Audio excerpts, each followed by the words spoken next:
Mina sukumele ukubonga ngangixakekile iphethwe izinyawo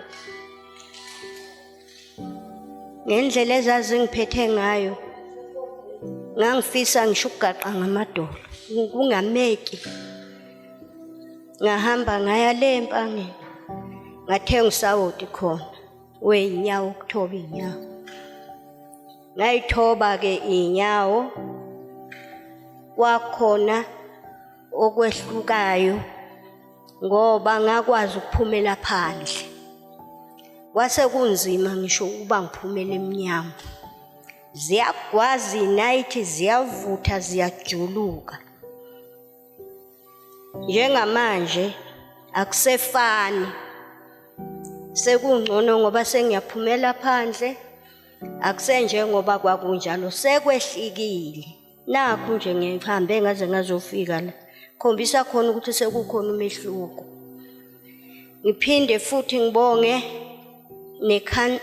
nekhalenda hayi ke ikhalenda ingisampulele bazalwane ngangazi ukuthi kanti ngithenga ikhalenda nje ngempela lento esizwa ku TV izokwenzeka kimi ngathi mangifika nekhalenda ngayifaka wakuvele kuqhume ngathi kukhona abantu abajikijela amatshe phezulu uqhume lapho dongweni engathi kuzoxaye kudonga kodwa lungenamvava ngingalala ebusuku ngisho nasemini kungekho isikhathi kuqhuma nje one way ngaba ukulifaka ikhalenda kwaphela ngaleso sikhathi kuze kube manje ngikhuluma nani nje akaze kuze kube khona lutho ngiyabonga kakhulu ngesebenzo kaBaba uNdlovu wangisiza ikhalenda lona wangivalela ngiyabonga ngime lapha ngaphambili bazalwane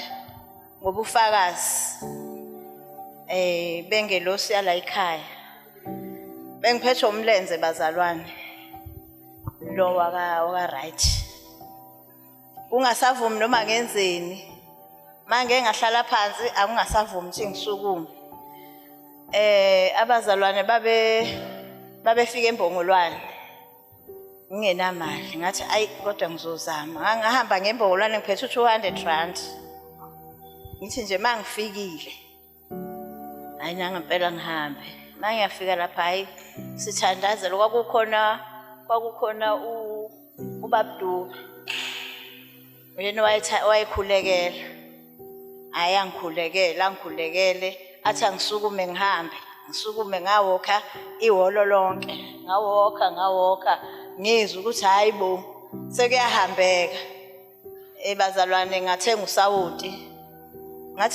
nekhandlela ngoba imali ngangenayo ngabuya nakho ngiphethe umhlabathi wasekhaya ngachela ngawo umhlabathi wasekhaya bekunempike ebikhona endaweni ngilwisa ngendawo kodwa ngachela ngalo sawoti ngenza lo khandlela ngathandaza kulo ngihleli kumnandi ekhaya ngilala kamnandi angisabi lutho nalabo bantu ababengihlasele bahamba for good so ngiyambonga uNkulunkulu ubufakazi obukhona buningi obami nobunye mphathisiwe kade ngaphathiswa obami ngizoqala ngobami ngizothi nqampu obami bengiphethwe yiqolo ngilizwa leli qolo ukuthi akilo leli lijwayeleke ngoba belingidonsa nala emaceleni ngathatha usawoti ngathatha umlotha angwazi noma uyachatha noma awuchathi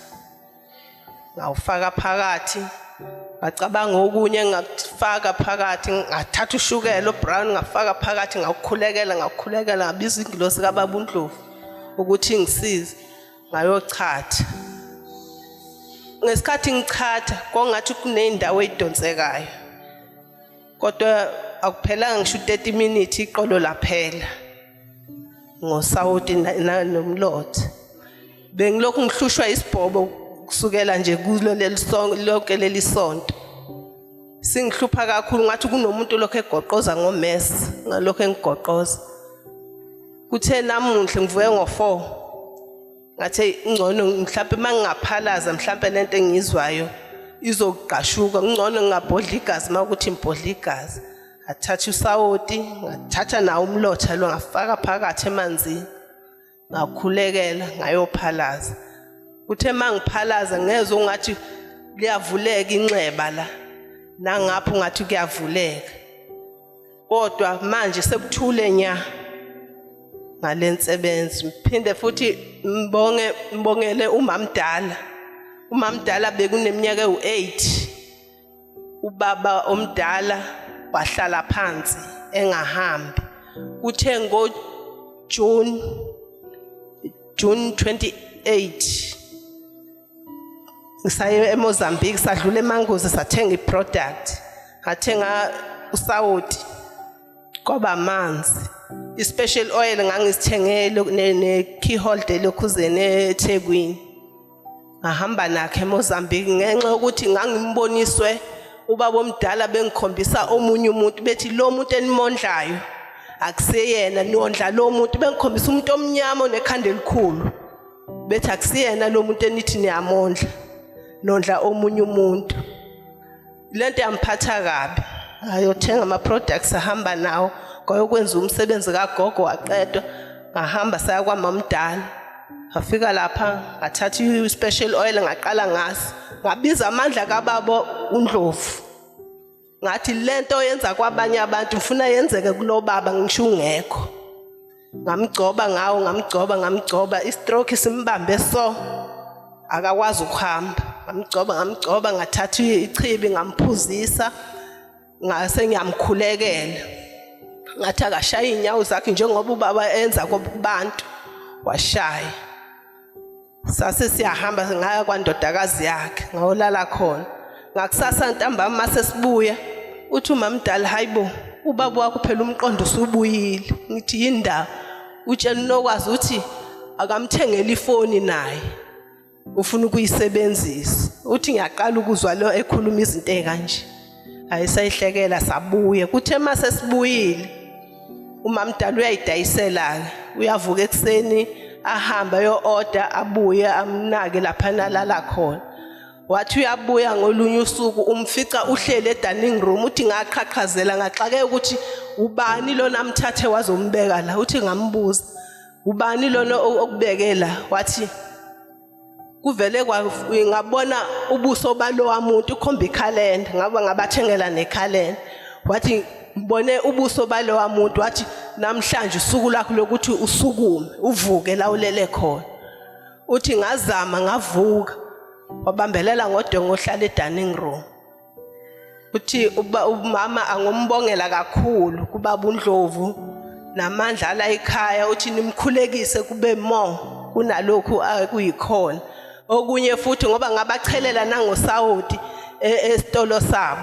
Uthi kunomuntu edana efika ezocela ushintshi njalo nje usuku nosuku.